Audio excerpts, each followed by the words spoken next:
Hello दोस्तों, तो आज हम बात करने वाले हैं एक नई खबर के बारे में, नए नोटिफिकेशन के बारे में, जिसके बारे में शायद ही आपको पता हो। तो वो नोटिफिकेशन है हमारा ROERO का। तो हाँ, ROERO की वैकेंसी आने वाली है हमारी और अगस्त लास्ट में आपको इसका नोटिफिकेशन देखने को मिल जाएगा। ये एक पक्की खबर है, मतलब कि ये नोटिफिकेशन अगर कोई फेरबदल नहीं हुई, कोई बदलाव नहीं हुआ तो 99% चांस है।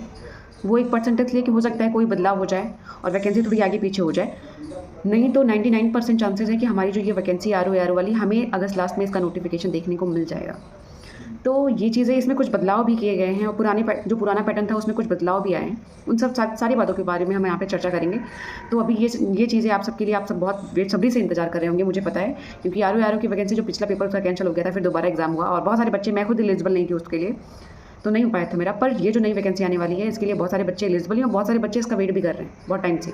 तो ये वैकेंसी रहने वाली है 700 प्लस, मतलब इसमें ROERO दोनों की पोस्ट रहेंगी लगभग 200 और 500 करके। तो ये 700 प्लस ही रहने वाली है वैकेंसी। पर यहाँ पे एक चीज़ में थोड़ा सा चेंज आया है, जो कि है मेंस के पैटर्न में।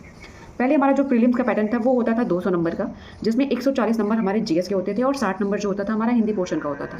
ये सेम एज अर्लियर रहने वाला है, जैसा कि ये पहले से था वैसा अभी भी रहने वाला है। नए पैटर्न में भी, नए प्रीलिम्स के एग्जाम में भी वैसा ही रहने वाला है। सेम चीज़, 140 क्वेश्चन आपके GS के होंगे और 60 क्वेश्चन आपके हिंदी के होंगे। मतलब हमारा जो प्रीलिम्स होने वाला है वो 200 नंबर का ही होने वाला है, जैसा पहले होता आया है। लेकिन बदलाव मेंस के एग्ज़ाम में, आपके मेंस का एग्ज़ाम जो है अब बिल्कुल पलट चुका है। पहले आप ऑब्जेक्टिव क्वेश्चन पाते थे, अब आप डिस्क्रिप्टिव पाएंगे। आपको लिखना होगा जैसे आप प्रीलिम्स मेंस में लिखते हैं UPPSS के, वैसे ही आपको ROERO के एग्ज़ाम में भी अब मेंस देना होगा। ये जो मेंस होने वाला है पूरा 800 नंबर का होने वाला है। हाँ, एक चीज़ यहाँ पे है कि इंटरव्यू अभी नहीं आया है, इंटरव्यू नहीं होगा, बाकी प्री और मेंस ही होंगे और मेंस का पैटर्न चेंज कर दिया गया है। अब बात करते हैं मेंस के सिलेबस के बारे में। ये जो पैटर्न चेंज होकर नया पैटर्न आया है उसमें क्या क्या है। तो यहाँ पे हमारा पेपर फर्स्ट, पेपर सेकंड जो होने वाला है वो GS का होने वाला है। जो आप UPPSC में GS, तो ROERO का जो मेंस का एग्ज़ाम है उसमें अब जो paper first, second, third, fourth, मतलब यहाँ पे होंगे। जो पेपर फर्स्ट होगा हमारा वो पेपर फर्स्ट में होगा जो UPPSS का GS फर्स्ट और सेकंड, जो हमारे UPPSS में GS फर्स्ट और सेकंड है वो पेपर फर्स्ट में आने वाला है 200 नंबर का। बाकी जो पेपर सेकंड होगा उसमें GS थर्ड और फोर्थ, जो कि हम UPPSS में अटेम्प्ट करते थे, लिखते थे, वो चीज़ें हमारे पेपर सेकंड में हो जाएंगी। बाकी जो पेपर हमारा इसमें पार्ट थर्ड है वो हिंदी कन्वेंशनल है, वो जो कि 100 नंबर का होने वाला, जो कि पहले से आता रहा है वही चीज़ होगा। और यहाँ पे 300 नंबर में हिंदी राइटिंग आएगी, मतलब ऐसे राइटिंग आएगी। तो टोटल अगर देखा जाए तो यहाँ पे 800 नंबर का बन रहा है पेपर फर्स्ट, सेकंड, फिर उसके बाद हिंदी कन्वेंशनल, फिर फोर्थ हमारा आएगा ऐसे राइटिंग का। तो पेपर फर्स्ट सेकंड आपको समझ में आ गया होगा कि पेपर फर्स्ट सेकंड हमारा, पेपर फर्स्ट में GS फर्स्ट और GS सेकंड होगा, पेपर थर्ड में हमारा GS थर्ड और GS फोर्थ होगा। बाकी तीसरा जो पार्ट है हमारा हिंदी कन्वेंशनल वो 100 नंबर का आने वाला है और चौथा जो है वो ऐसे राइटिंग से रिलेटेड होगा।